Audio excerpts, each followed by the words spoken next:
Motown wasn't just a record label. It was a revolution. Founded in 1959 by Berry Gordy Jr., this small Detroit-based company would go on to change the music industry, break racial barriers, and create some of the most legendary artists of all time.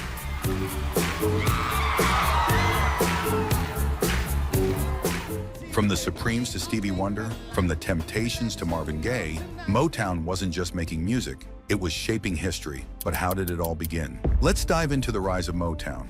Gordy's vision was clear. He wanted to create a hit-making machine that could develop artists from the ground up. Just like Detroit's factories built cars with precision and efficiency, he believed that with the right training, discipline, and sound, Motown could produce music that would appeal to audiences across racial lines, breaking down barriers in a segregated industry. He set up shop in a small two-story house on 2648 West Grand Boulevard, turning it into a fully functional recording studio that would later be known as Hitsville, USA. The front office handled business, while the back rooms became creative spaces where musicians, songwriters, and producers collaborated day and night. This wasn't just a label, it was a movement in the making. With a small but determined team, Gordy began scouting raw talent, searching for young, undiscovered artists who had the potential to become stars. He didn't just look for good singers, he looked for performers, entertainers, and voices that could captivate the world, and soon his vision would start paying off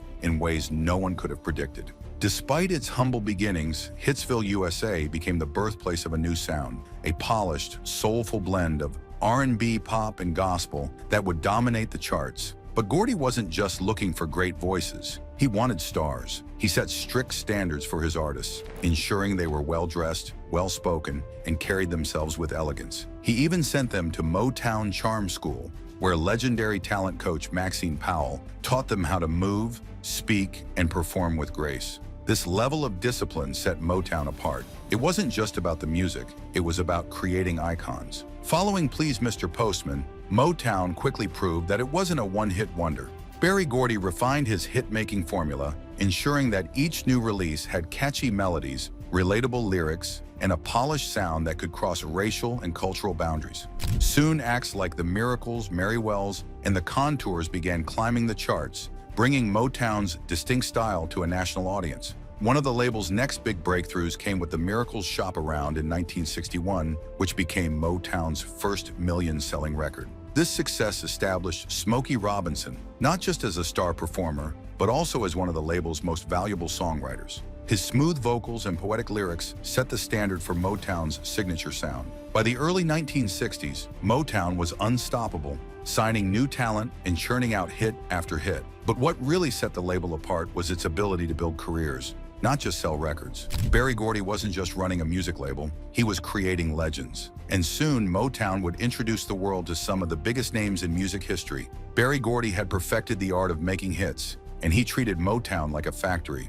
Every song was carefully crafted, polished, and tested before release. The Motown formula wasn't just about great music, it was about consistency and quality. Songs had to be radio-friendly, emotionally engaging, and full of energy that made people want to dance, sing along, or both. A major part of this success came from the quality control meetings, weekly sessions where Gordy and his team would listen to new recordings and vote on which songs had the best chance of becoming hits. If a song didn't pass the test, it was either reworked or scrapped. The goal was simple.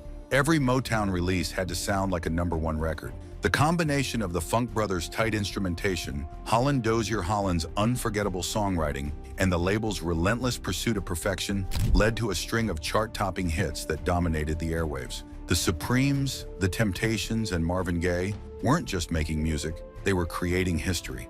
By the mid-1960s, Motown had turned into a hit-making machine, producing records at an unprecedented pace. It was no longer just a record label, it was a cultural phenomenon, and the whole world was listening. At a time when segregation was still widespread in America, Motown was one of the few black-owned businesses dominating the mainstream. Its music crossed racial lines, bringing black artists onto white radio stations and into homes across the country. Berry Gordy called it the sound of young America. It wasn't just about race, it was about a generation, and everyone was listening. Motown artists even played a key role in the civil rights movement. Songs like Marvin Gaye's What's Going On and Stevie Wonder's Living for the City tackled social issues, making Motown's impact bigger than music. Motown's golden era lasted throughout the 1960s, producing some of the biggest names in music history: the Supremes, the most successful girl group of all time, scoring 12 #1 hits, including You Can't Hurry Love and Baby Love. The Temptations, masters of harmonies and choreography, with hits like My Girl and Ain't Too Proud to Beg. Stevie Wonder, signed at just 11 years old, he would go on to become one of the most influential musicians of all time. Marvin Gaye evolved from a crooner to a voice of change with songs like Let's Get It On and What's Going On. The Jackson 5, with young Michael Jackson as the lead, they became Motown's last great superstars before moving on in the late 70s. At its peak, Motown was responsible for nearly 70% of the #1 hits by black artists in the 1960s. The label was a hit-making factory, churning out songs that defined a generation. Motown's move into Hollywood was a bold step toward making the label more than just a music powerhouse. It was now a full-fledged media empire. Gordy had his sights set on expanding the brand beyond records, and Lady Sings the Blues, 1972, starring Diana Ross as Billie Holiday, was a huge success, earning Ross an Academy Award nomination and proving that Motown could thrive in the film industry. Following this, Motown continued to branch out, producing more films like Mahogany, 1975, and The Wiz, 1978, the latter featuring Michael Jackson and Diana Ross. Meanwhile, on television, the Jackson 5's animated series brought Motown into American living rooms, introducing the group to younger audiences and further solidifying their status as superstars. But while the company's Hollywood ventures were thriving, its music division was facing new struggles. The industry was changing. Funk, disco, and rock were becoming dominant, and newer record labels were giving artists more creative freedom and better financial deals. Many Motown artists felt restricted under Gordy's tightly controlled system, leading to frustration and departures. The Jackson 5, the Temptations, and Marvin Gaye, some of the label's biggest acts, eventually left, seeking greater independence. Though Motown still had successful artists, the magic of the 1960s was slipping away. The collaborative, family-like atmosphere of Hitsville, USA had faded, and the label was struggling to adapt to the new musical landscape. By the late 1970s, the golden era of Motown was officially coming to an end. Motown's influence can still be felt in nearly every corner of the music industry today. The label's innovative approach to artist development, songwriting, and production set a standard that many record labels continue to follow.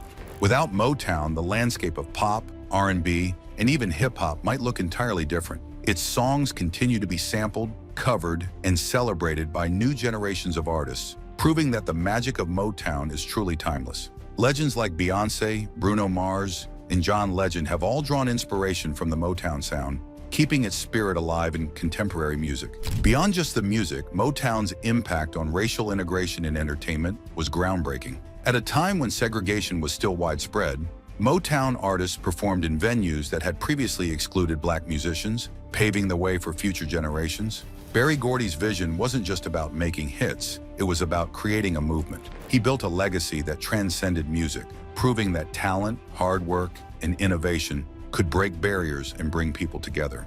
Motown didn't just define an era, it changed the world forever. And while the golden days of Hitsville, USA may be over, the soul of Motown will never fade.